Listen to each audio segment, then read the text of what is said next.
Great time to have both on. Raymond doubles as the DPW director in Methuen. And Mr. Palmisano is a classmate of mine. We've had Mayor Sullivan on before, and I can tell you that Tony Palmisano is a lot better looking than Mike Sullivan. So thank you for the kind words, Mr. Mayor. My pleasure. Yeah. I'm sure you say the same thing to Mike when he's here. I do not. I do not. I do not.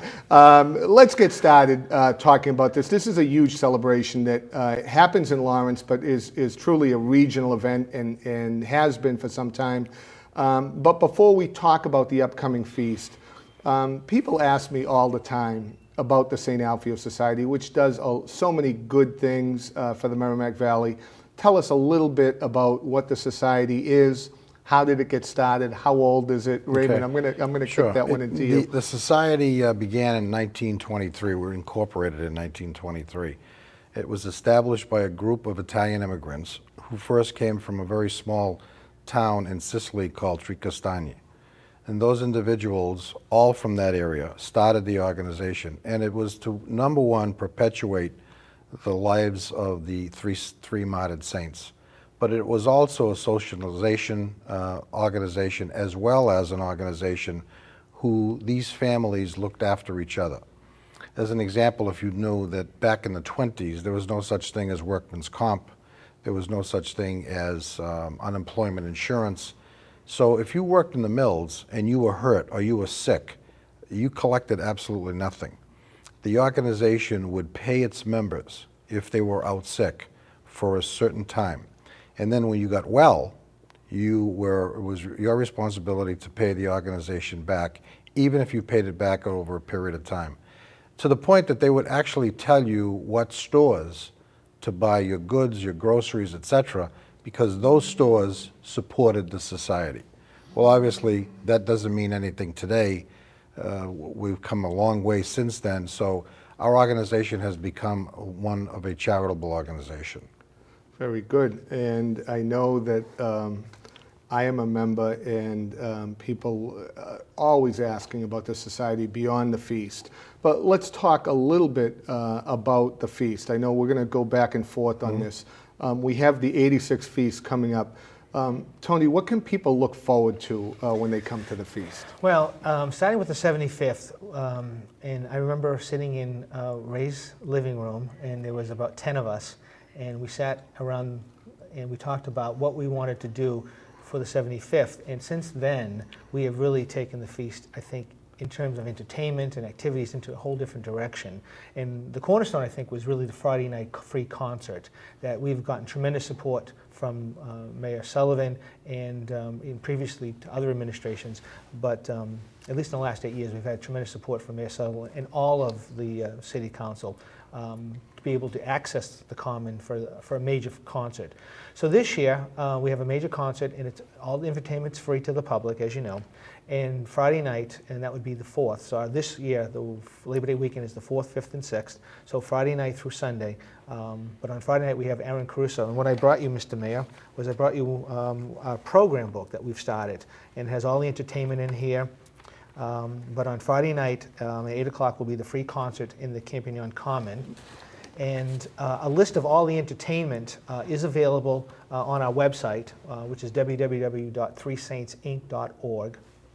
And starting on Sunday, this Sunday, we will have print ads in the local newspapers to promote all the entertainment. But on Friday night, the main concert will be Aaron Caruso. So you may not know who that is, but the analogy I will make is that if you've enjoyed Michael Amonte the last couple of years, yes, you will enjoy Aaron Caruso. He has a tremendous voice. In fact, he has just been slotted this summer to play on Broadway the life of Enrique Caruso.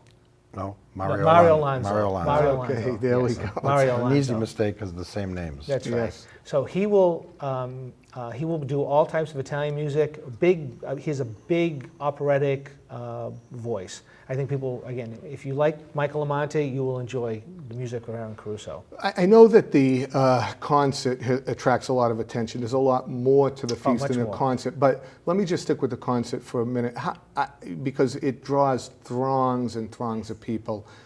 because there have been some truly quality entertainers over the years. How long have we had the concert at the feast? This will be, well, if you start with the 75th, this will be our 11th year. 11th year. 11th year. 11th year. Yes. A major draw, and I know you guys work it, and you see the people lining up for that, and it's Yeah. been a true source of pride for the society and for the city to draw that type of talent Right. into the city of Lawrence.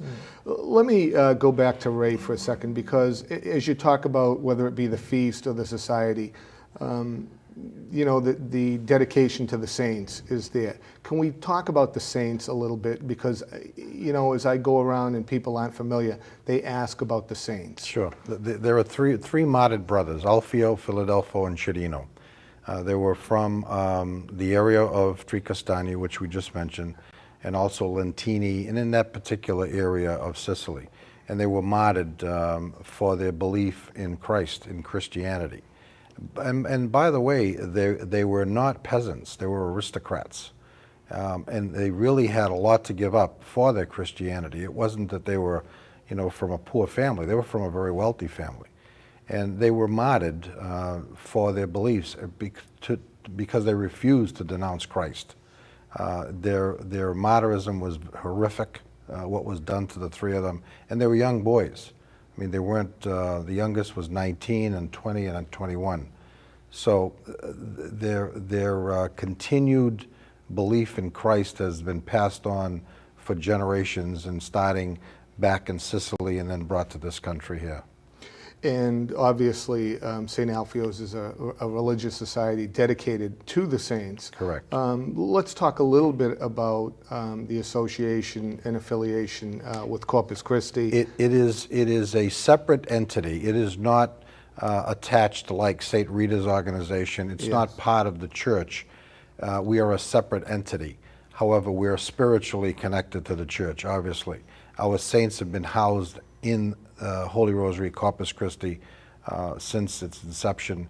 The years of the feast was always out of Holy Rosary, and we have supported spiritually and financially to the church for these many years.